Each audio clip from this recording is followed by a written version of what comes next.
Sorry, it's not just, you say you've shared that public information. Yes, Commissioner. But you also say, I understand you to be saying that you have shared information with Sergeant Nkosi, but it was intended for the CFO. Because that must be so. You have City of Tshwane information that you say is intended for the CFO, but it goes to Sergeant Nkosi. So there was sharing of information with an outsider. For the reason that you give. You give a reason why it went to Nkosi. But Nkosi is not in Tshwane, so... Yes, the CFO inquired through Nkosi. I just passed the message through Nkosi to the CFO. I think what I'm trying to get to without creating or expecting it to be a debate is that you were providing information to Nkosi. You have an explanation, you give an explanation. You say, in fact, that information was for the CFO. Yes. But it was given to Nkosi, who is external to Tshwane. I just wanted to be clear about that. Because that will be a subject of debate with you when you come back. I just wanted it to maybe let me rephrase it this way, that my discussion with you will be that you did share information with an outsider. Your answer is, well, it was meant for the CFO. That's what I will be debating with you. It's noted, Commissioner. Perhaps with that in mind, when you come back, something to ponder about, Commissioner Dlamini.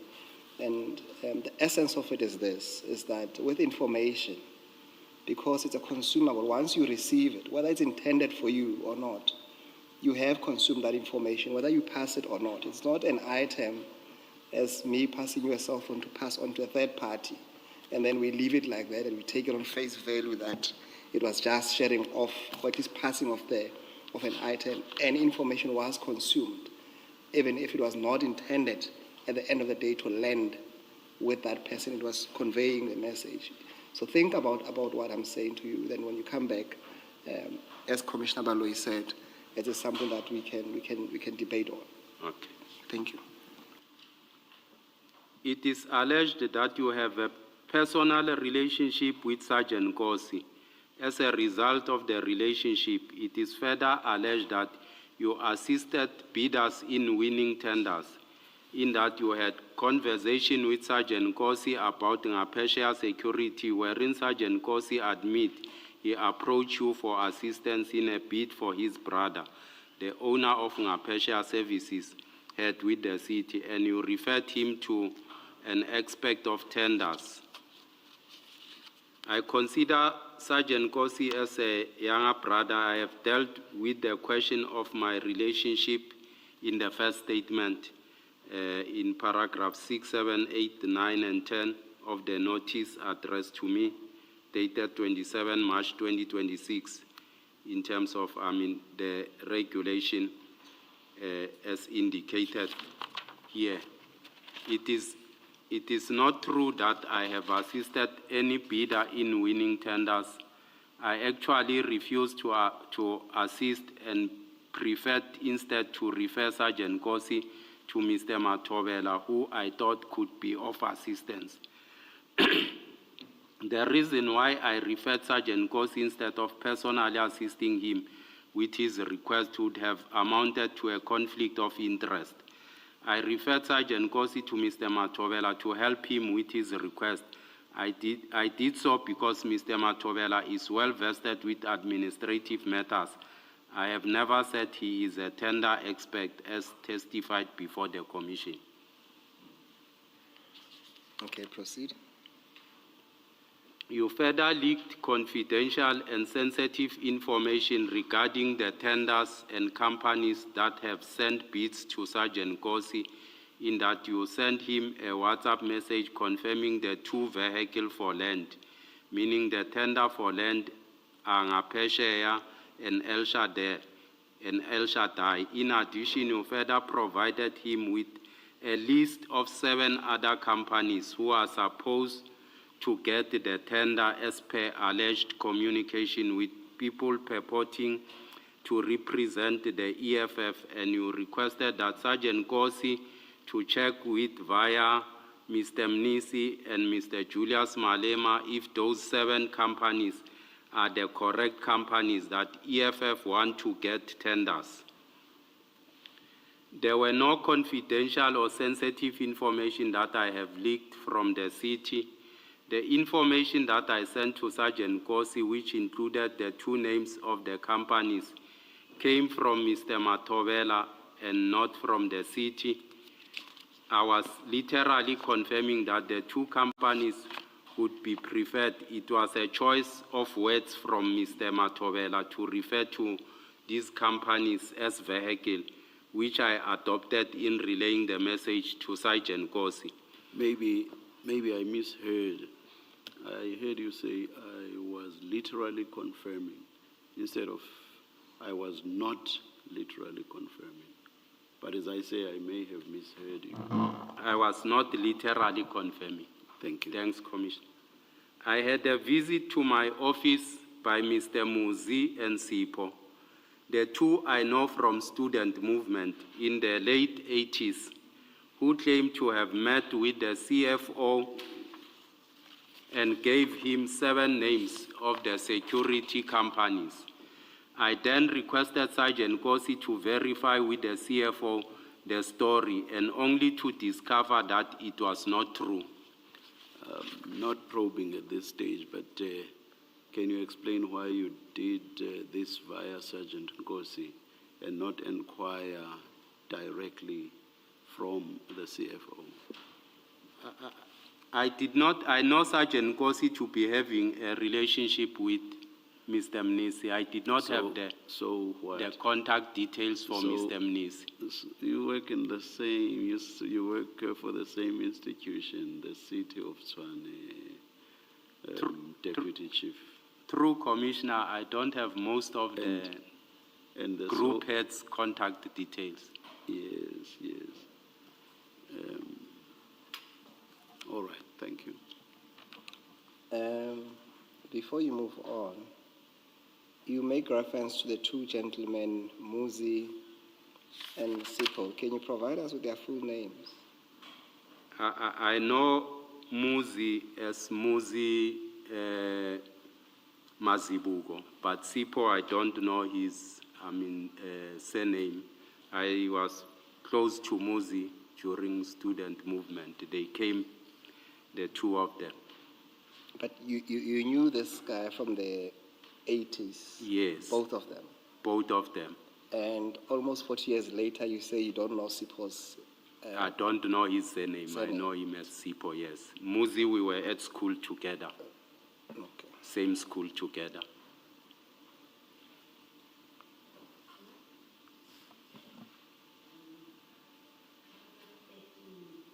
Paragraph 13, I'm not sure that I understand it. You say the 2 companies should be... How you mention him, can you just explain the context in which you are now mentioning him in paragraph 13? What, he wrote to you, he called you, he met you, he mentioned 2 companies. Who are those companies? Just expand on this so that it makes sense. Sergeant Nkosi requested me earlier on to ask Mr. Matobela to say which companies did he assist in terms of compilation, that he has done the compilation of their document. Then I could not find Mr. Matobela by then. And later on, I went back to Sergeant Nkosi to say I apologize for the delay after I got hold of Mr. Matobela.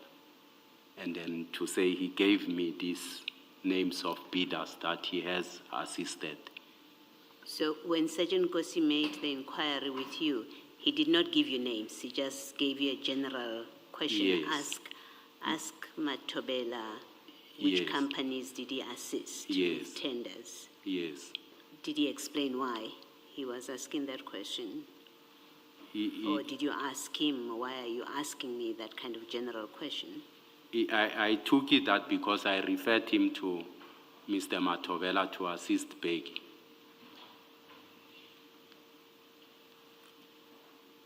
Okay, thank you.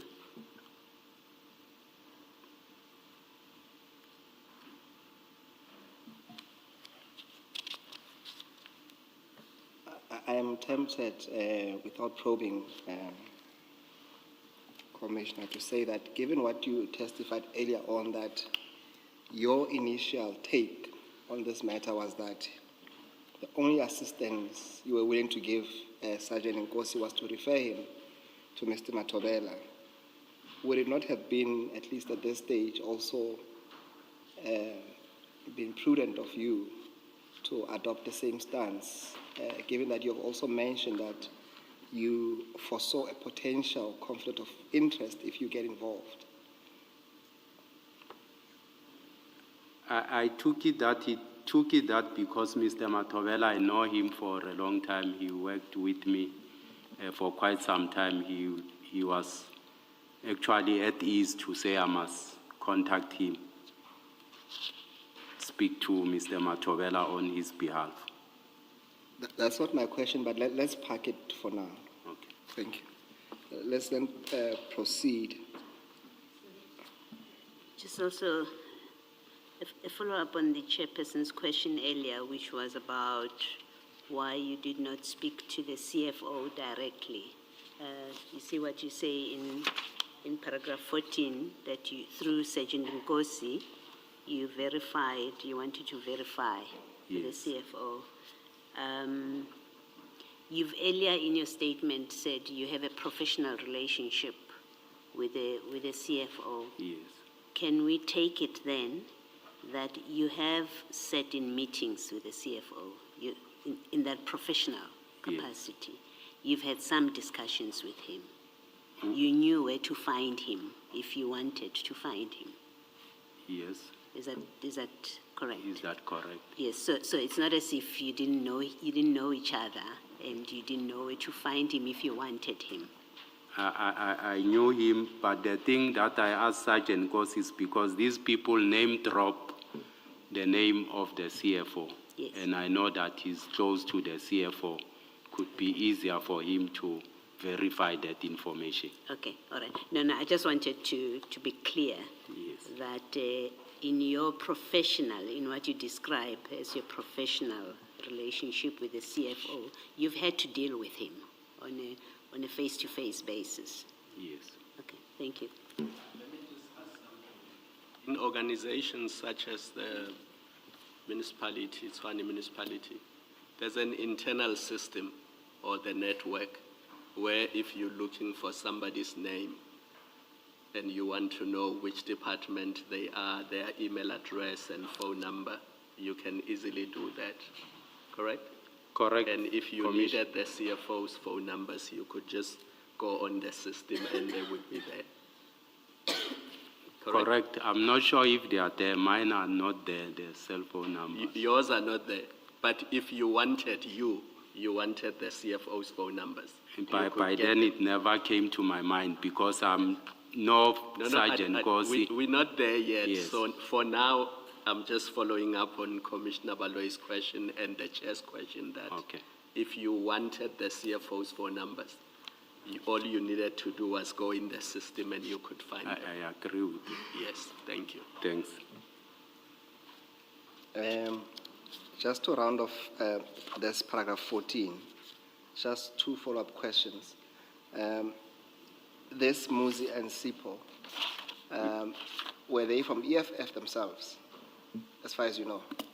I can't tell whether they are EFF. I know them from student movement. The last time I know them, they were ANC members, so I'm not sure whether they've moved or what. So that's what puzzled me when they came to name drop, the EFF thing.